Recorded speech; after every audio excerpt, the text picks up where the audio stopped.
Oh, hey, thanks for stopping by. I know it's been a while. I promise I'm gonna get out in the garage and make that car come together. But first, I figure I'll let you know what I'm doing with it. So, for my RX-7, I've got to start with what Mazda gave me. It was an emissions compliant, very safe, extremely well engineered car that unfortunately was built 40 years ago, and it had to be cheap enough to mass produce at the time. Makes it pretty lame in 2024. Now, what I can do to bring it up to date as I put it back together is tell the EPA to go to hell, put safety third, watch a bunch of YouTube videos and mainly read forums from the early 2000s on how people did this stuff. My wallet is gonna be empty. I'm building one. Screw millions of cars, mine's gonna be the best. And yours too if you follow along. And I get to use modern technology. No more leaky capacitors making my car not start. It's gonna be solid state, running modern fuel injection with modern features and diagnostics to go along with it. All of which is gonna make this project come out rad. I don't mean to be long-winded in the intro here, but that's basically the perspective I'm coming at this from. Before I get into any of that, I gotta take the car apart, which is what this video will be. I'll show you the parts I'm gonna use when I'm putting it back together, the disassembly process. I kind of lumped it all together. Maybe I'll break stuff up in the future. Let me know what you think about that at the end. And then the rest of the series is gonna be piece by piece, all the different systems that are gonna come together to modernize my FC. So yeah, with that out of the way, let's work on the dang car. All right, so here's what we're gonna be working with for putting everything back together. I've got a Series 5 lower intake manifold, a port match adapter from JDL Manufacturing. I bought all this secondhand, but if you're trying to buy it, you know, that's a good company to go to. FD upper intake manifold, I think it's Series 6, but I don't honestly know how to tell you the difference. The FD throttle body, and then a Greddy intake elbow to go with it. We've got a set of charge pipes for a front mount intercooler with an original Greddy Type S blow-off valve, which, fun fact, was the blow-off valve sampled for the first Fast and Furious, so should sound pretty rad. And then obviously the intercooler core itself right there. We also have a shop manual just in case we need it. Coming over to the management side, we've got a set of smart coils. Those are IGN1A, whatever it is, from AEM, I think is the brand. I'm not sure, again, secondhand. An Elite 1500 Haltech CAN gauge, which will be pretty cool to set up. Their wideband controller and the appropriate O2 sensor to go with it. We've got this plug and play harness. We'll see how that actually turns out. Bunch of -6 and -8 AN, a radium inline fuel filter, fuel pressure regulator and dampener, billet fuel rails, AEM 340 liter per hour pump that's ethanol rated too, which will be nice. Injector Dynamics 1050cc injectors in this box here, and a whole bunch of random AN fittings. Also, there's an assortment of gaskets and electrical connectors and everything else we'll be using, but that'll give you a general idea of what's going to come out of this project. Just to let you know what I'm doing, I'm labeling everything on the harness that comes off, even though I won't be using it, just in case in the future I need to know what I did, and also so I can kind of copy it for the new one. Anyway, back to the time lapse.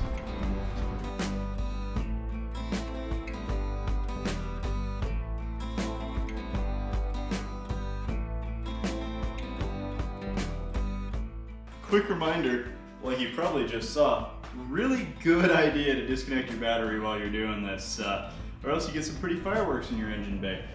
Anyway, just to check in, to pull this upper intake manifold off of your car, you're gonna need to take off basically 4 nuts on the back side that hold it on studs, one really long bolt up through the top. They're all 12 millimeters, at least on my car, hopefully it's stock. Then it should lift up with marginal effort. I gave mine a couple taps because I know everything on this car is sealed with a ton of RTV and I just wanted to get it loose. After that, the only things that are going to hold it in place on a Series 4 car like mine is the rod that runs the mechanical oil metering pump. If you don't have that, don't worry about it, but you're just going to pull a pin out and then pull the rod out, it'll be free. And then also, you'll have your throttle cable. So obviously just undo your cable, you'll be good to go there. So I'll lift this thing up and out of here. We'll get on to pulling the fuel apart so we can get to the lower intake manifold.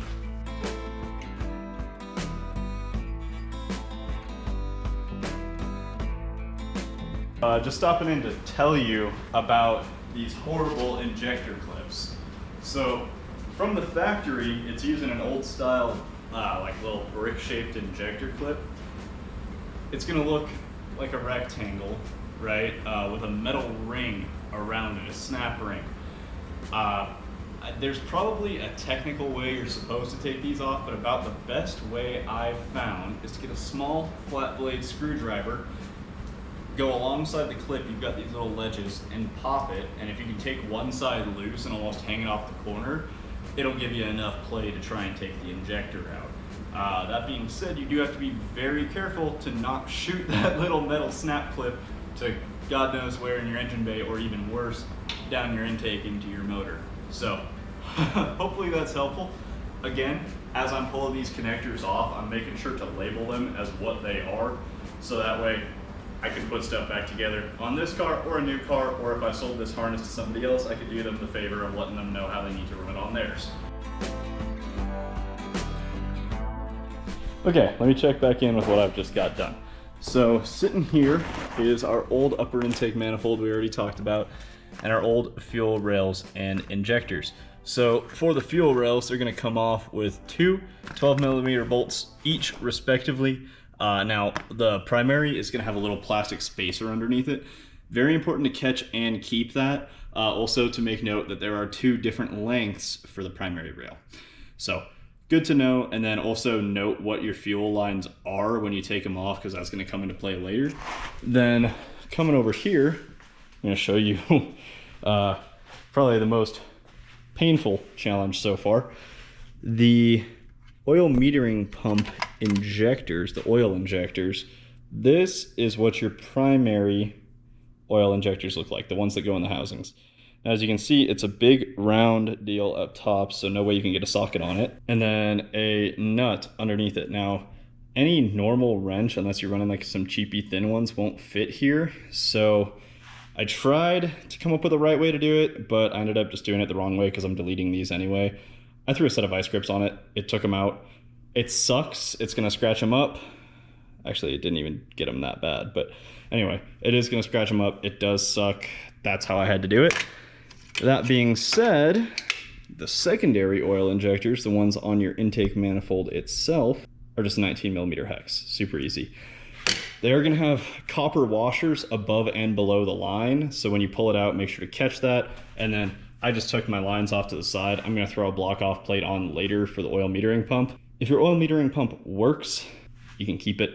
Mine was not working. Mine was plumbed to this just can of vacuum lines not doing anything, and I premix already anyway. So for me, makes sense, simplicity and everything else to delete it. For you, make that decision yourself, but do know if you do delete it, you are doomed to premix for the rest of your rotary life. Now, as you can see in here, everything's a lot more streamlined. I've got the upper intake manifold off, I've got the fuel rails off, oil injectors out. We're gonna plug the holes from the fuel injector rails with just some little Allen hex plugs we got from Bonsai Racing. And this is my stopping point for tonight. For you, it's not really gonna make a huge difference, but tomorrow I'm gonna come out here and get to work on this turbo and the lower intake manifold. I've heard the way we're gonna do this is take the turbo off, take the intake manifold off, then take the turbo up and out. I guess we'll find out together if that's how it's gonna work or not, but anyway. So what I've done so far, disconnect the negative on the battery, unplug and label all the bits of the harness I've had to take off so far, and also all the fuel and vacuum lines. So really not super crazy. I disconnected the OMP and OMP lines. I have to take the OMP off later. I took the upper intake manifold off, and then I just filled it with rags so that way, you know, nothing would fall down in there. Took the bypass valve off, and then today what I'm going to get into is removing the turbo and exhaust manifold, so that way I can get the lower intake manifold off, and at that point it's going to be putting stuff back together. So let's get into it. couple seconds ago, I told you I was going to do this for what at that point was going to be the next day. I just wanted to let you know it's been a couple days, and it doesn't really matter because to you it's all the same and I'm still going to get it done, but it's just worth mentioning because sometimes it does take a little while to have the time, have the motivation, and for me, I got a bad back, so it takes a lot for me to actually get up and get out in the garage and work on something. And it's okay.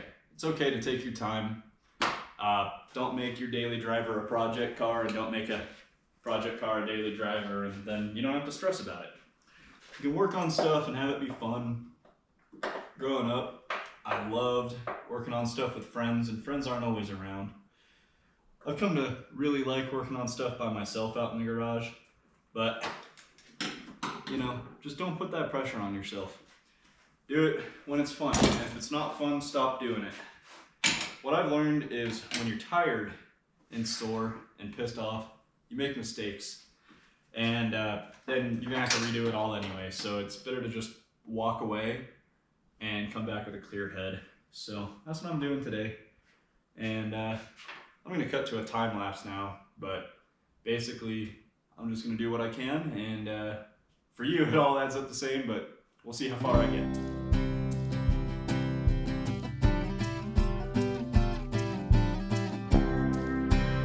First thing I've done today is I've taken off my oil metering pump.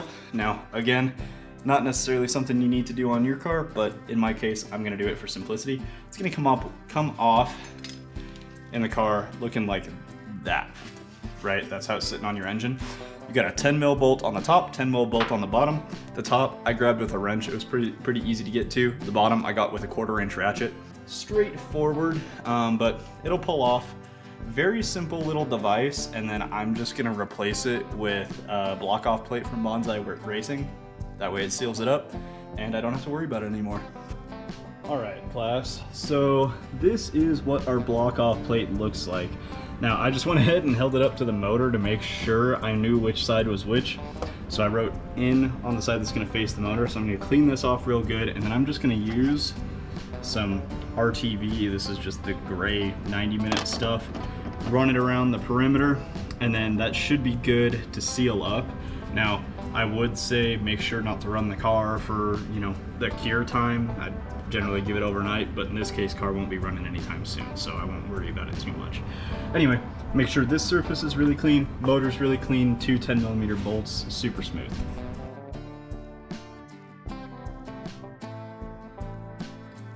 Here is the installed block off plate down there. You can see what it looks like, and you know it's my car because we got our little Go Fast cat on there. Because cats are cool and so are cars. Why not mix them up?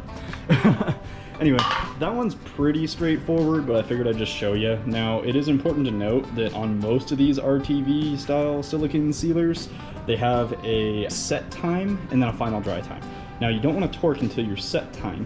It'll generally be like 30 minutes, and then you'll do a full tighten, and then you'll go to whatever your spec is and then let it dry overnight. But some people forget that. I don't know if it's a huge thing, but good to make note of. I always make sure to do it, and I don't have any leaks, so take that for what you will. My next thing I just wanted to show you is these little plugs for where the oil injectors used to go. These are also from Bonsai as part of their kit. They are a 5mm Allen to screw in.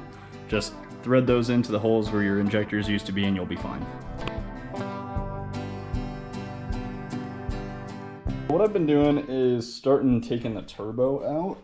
What I've done so far is I undid the 2 12mm bolts that hold the oil feed on, the 2 10mm bolts that hold the coolant feed on. I started undoing the 3 14mm bolts that hold the downpipe to the turbo. But as you can see, I ran into a little... Wait, what? Oh my god. Oh my god. I've been trying to get that nut off for like the last 20 minutes that you didn't see. Oh my god, that is crazy. This is the power of YouTube, bro. Thank you guys for watching, because you helped me get that nut off. It was hitting the downpipe. As you can see, it's custom, so. This weld was not letting me clear that nut from getting all the way off the stud. Like we just witnessed together, that is no longer a problem. So with that being said, I guess I'm still done today. That was a little frustrating, and I think I will have to jack the car up, and I'm wearing nice pants, so I don't really want to crawl around on the floor. But oil metering pump deleted, plugs in the block. I guess we're ready to go for another day. Okay, start of day 4 out in the garage with you guys. Step 1, jack up the car. After that, I'm just going to start by taking the downpipe off. So I'll undo the V-band at the bottom. For you, it might be 2 bolts. They should be 14s if you have a stock car. Swing that out of the way so I can get the turbo all the way off. And then from the underside, I'll get at the bottom 2 exhaust manifold bolts. So I'm leaving the turbo attached to the exhaust manifold. You can detach it, but for me, I might as well, because I'm gonna replace my exhaust studs in the process. They've been on there for God knows how long, and they're probably brittle. It'll make more room for everything and be a little bit simpler. So anyway, I'll get into it.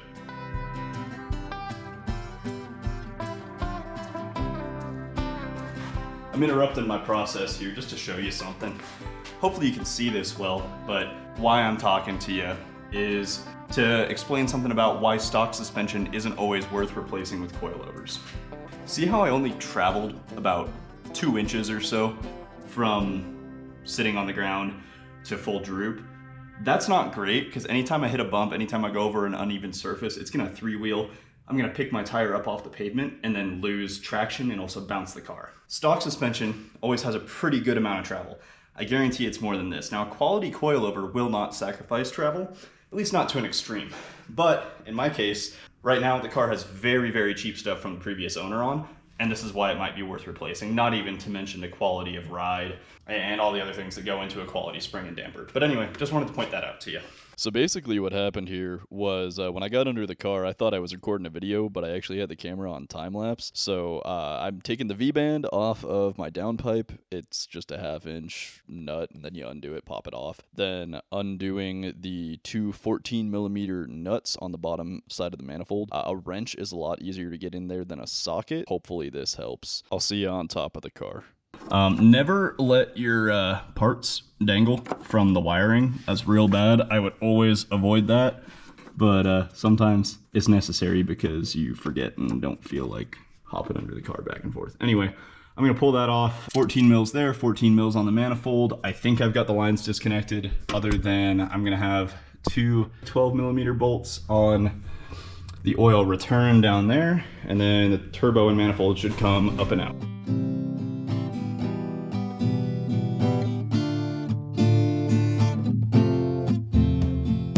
Learning moment here.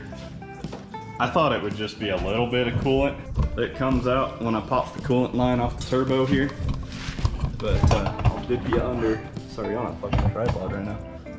Yeah, it'll be a lot, so have your drain pan ready for that.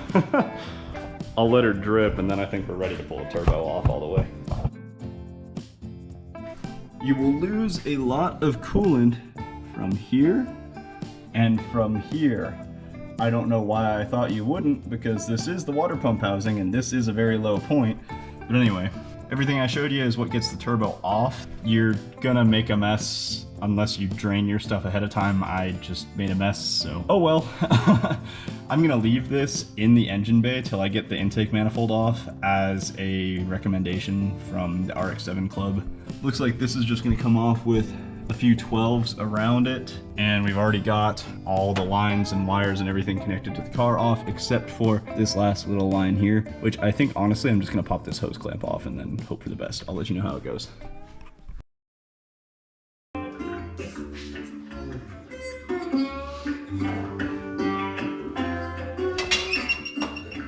Fly the canyons, never see the sun.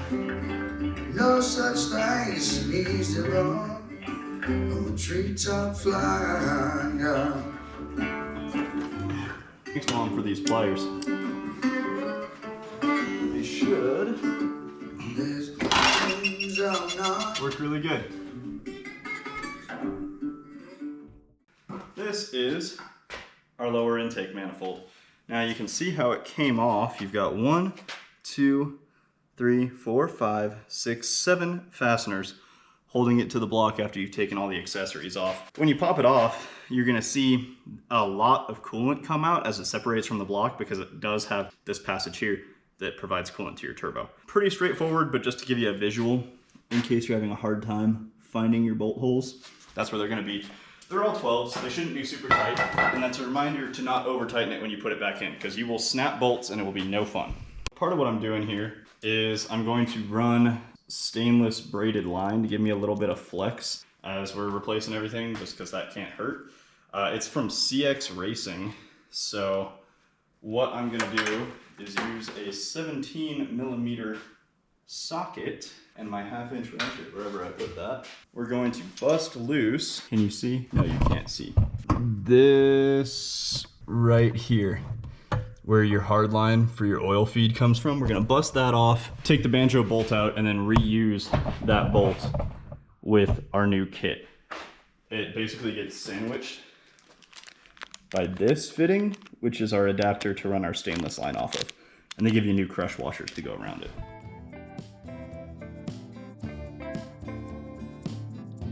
I'll show you what I did here.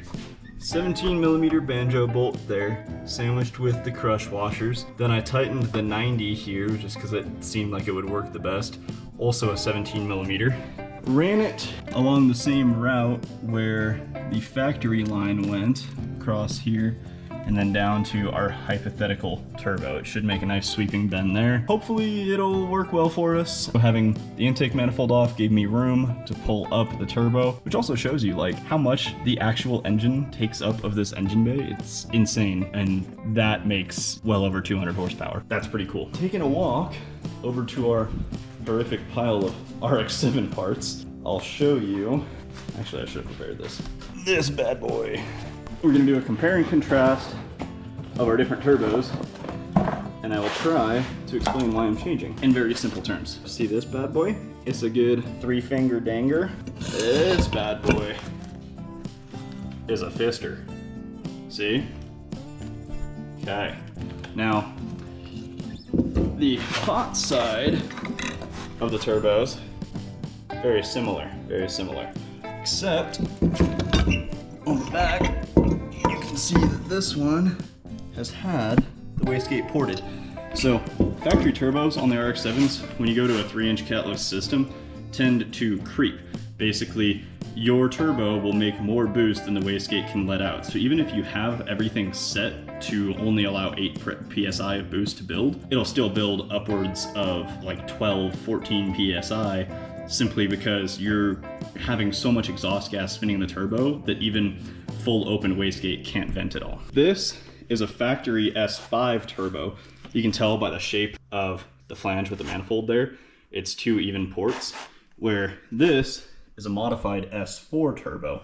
So you can see you've got the awkward shape there and 2 different size holes. The S5 turbo is better than the S4 turbo just because it flows more. It's the later design. But in my case, I have a B&R S4 turbo. I have a stock S5 turbo. I'm going to go upgraded S4. So anyway, hopefully that is useful rather than just a rant. A Garrett turbo or something like that's going to outflow either of these, but for my power goals, it's fine. And I got this essentially free. So we'll throw it on.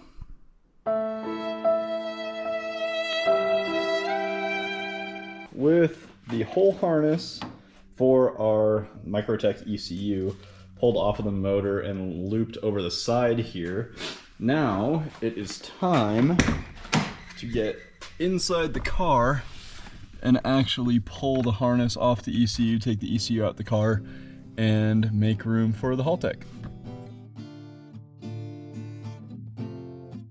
Very quality install. It was literally 1 bolt holding this thing in, and this was what was controlling all of our fuel for the car.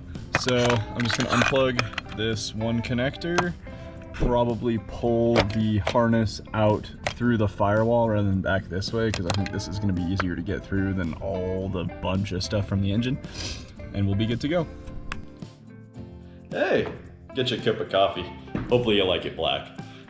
Just wanted to say thanks for stopping by and watching my video. Thanks for watching the end of it. And if you have any suggestions, comments, anything to say, please let me know. Really appreciate the support, like, subscribe, all that stuff is great, and I'll try and keep the content coming, hopefully with a little bit less gap between stuff, but no promises. Anyway, thanks for hanging out.